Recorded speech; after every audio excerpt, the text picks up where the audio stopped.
요나서는 구약 성경의 예언서 중에서도 독특한 위치를 차지하고 있습니다. 일반적인 예언서들이 하나님의 메시지를 전달하는 선지자의 예언과 심판의 선언에 집중하는 반면, 요나서는 요나의 개인적인 여정과 그가 하나님과 맺은 관계에 더 중점을 둡니다. 요나서는 선지자 자신이 하나님의 명령에 순종하기보다는 도피하고 하나님의 자비와 정의 사이에서 갈등하는 모습을 생생하게 그려냅니다. 요나서는 단순한 역사적 기록을 넘어 하나님의 자비와 용서, 그리고 인간의 한계를 주제로 삼습니다. 하나님께서는 요나에게 니느웨로 가서 회개의 메시지를 전하라고 명령하셨습니다. 하지만 요나는 하나님의 명령을 거부하고 다시스로 도망칩니다. 그의 도피는 하나님의 뜻을 완전히 벗어나는 인간의 모습을 상징합니다. 요나는 하나님이 니느웨를 용서하실 것을 두려워했고 그들의 회개를 원하지 않았습니다. 그러나 하나님은 요나를 물고기의 뱃속에 넣으시고 다시 그를 회복시키셔서 그의 사명을 이루게 하십니다.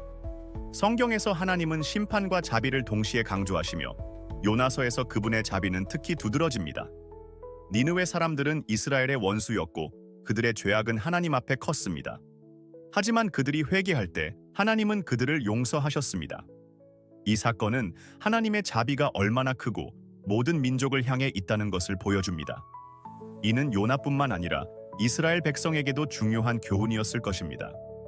하나님은 특정한 민족만의 하나님이 아니라 모든 인류를 창조하시고 사랑하시는 분이라는 점을 분명히 드러냅니다. 요나서는 하나님께서 인간의 이해를 뛰어넘는 방식으로 일하신다는 것을 강조합니다. 요나의 마음은 자신의 민족과 정의에만 얽매여 있었지만 하나님의 시각은 더 넓고 더 자비로우셨습니다.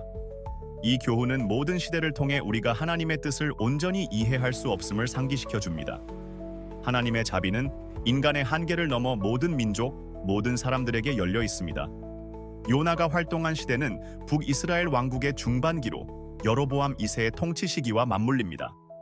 여로보암 2세는 북이스라엘 왕국을 크게 확장하고 경제적으로 번영하게 했지만 영적으로는 부패와 타락이 가득했던 시대였습니다. 북이스라엘의 왕들은 대개 여호와 하나님을 따르지 않고 우상 숭배에 빠져 있었으며 사회적으로는 부유층과 권력층의 억압과 불의가 만연했습니다. 이러한 사회적 부패와 불의 속에서 하나님의 예언자들은 반복적으로 회개의 메시지를 선포했지만 사람들은 그 메시지를 무시했습니다. 니느웨는 당시 아수르 제국의 수도로 중동 지역에서 가장 강력한 제국 중 하나였습니다. 니느웨는 무력과 정복을 통해 주변 민족들을 지배했으며 이스라엘 또한 그들의 위협 아래 있었습니다. 아수르의 폭력적이고 잔인한 정복 방식은 주변 민족들 사이에서 공포의 대상이었습니다. 요나가 니느웨로 가서 그들에게 회개의 메시지를 전하라는 명령을 받았을 때 이는 매우 비논리적이고 불가능해 보이는 명령이었습니다. 요나는 아수르가 이스라엘을 파괴하고 많은 이스라엘 백성을 고통스럽게 한 역사를 알고 있었기 때문에 그들에게 하나님의 자비를 선포하는 것이 이해되지 않았습니다.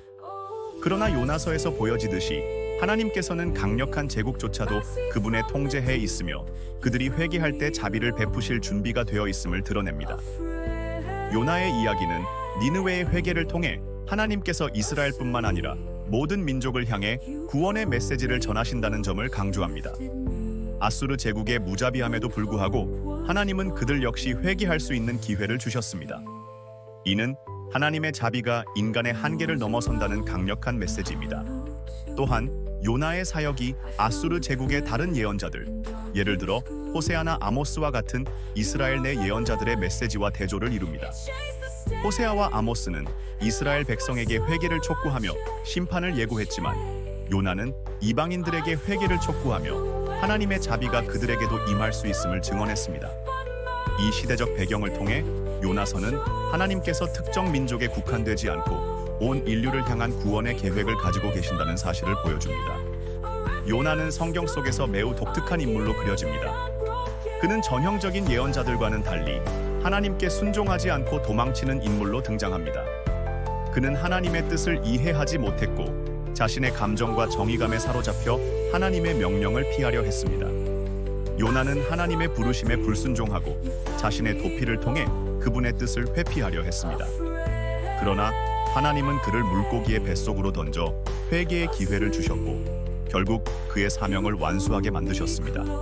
요나의 성격은 깊은 갈등과 복잡한 감정을 반영합니다. 그는 하나님을 두려워하며 경외했지만 하나님의 자비와 심판 사이에서 갈등했습니다. 니느웨 사람들을 용서하신 하나님을 향해 분노를 느끼며 그의 내면은 오랫동안 혼란과 갈등 속에서 흔들렸습니다. 그가 가장 두려워한 것은 하나님의 자비가 자신의 이해와 맞지 않는 방식으로 드러나는 것이었습니다. 그는 하나님께서 그토록 악한 사람들을 용서하는 것이 자신의 정의와 충돌한다고 생각했습니다. 그러나 요나의 여정을 통해 우리는 그가 어떻게 내면적으로 변화하고 성장했는지를 목격할 수 있습니다.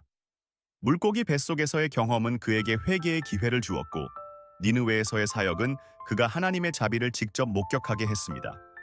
또한 박넝쿨 사건을 통해 그는 자신의 이기적인 생각을 깨닫고 하나님의 자비가 모든 인간을 향한 것임을 인정하게 됩니다.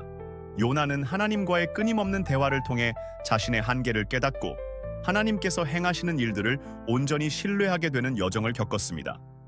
그는 자신의 생각과 감정에 갇혀 있었지만 하나님의 자비와 사랑은 그의 생각을 뛰어넘는 것이었음을 인정하게 됩니다. 요나의 이야기는 모든 사람에게 하나님의 뜻을 온전히 이해할 수는 없지만 그분의 자비는 우리의 한계를 넘어 모든 사람을 아우른다는 중요한 교훈을 전달합니다. 요나는 결국 하나님께서 자신을 통해 이루신 일들을 받아들이게 되었고 그의 신앙은 이전보다 더 깊고 성숙해졌습니다. 그의 여정은 단순히 하나님의 말씀을 전하는 것이 아니라 자신의 신앙과 인간으로서의 한계를 극복하는 영적인 성장의 여정이었습니다.